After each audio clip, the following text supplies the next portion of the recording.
Hello, আসসালামু আলাইকুম বন্ধুরা। এই যে দেখো, আজকে হলো কই মাছ দিয়ে আর হলো ফুলকপি দিয়ে রান্না করলাম। জানো, আমি না ফুলকপির চাইতে ফুলকপির যে ডাঁটাগুলি থাকে সেগুলি সুন্দর করে ধুয়ে কেটে বেছে রান্না করে খাই। আমার খুবই পছন্দ। আমি ফুলের চাইতে ওই ডাঁটাগুলি খুব পছন্দ করি।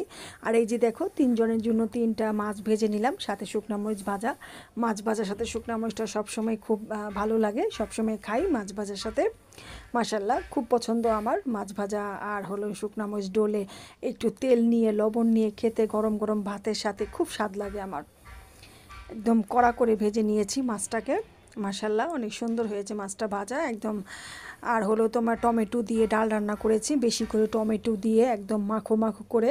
এরকম করে ডাল রান্না করলে আমার হাজব্যান্ড খুব পছন্দ করে খায়, তো ওর জন্য আমি সবসময় এভাবে রান্না করি।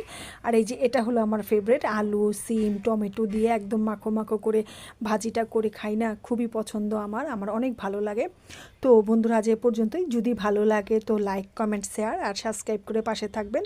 আর এই যে দেখো, এখন আমি একটুখানি শিম দিয়ে আলু টমেটো দিয়ে ভাজি দিয়ে এখন খেয়ে নেব। মাশাল্লাহ, আমার খুবই পছন্দ এই ভাজিটা। আমি প্রায় শীতকালীন থাকা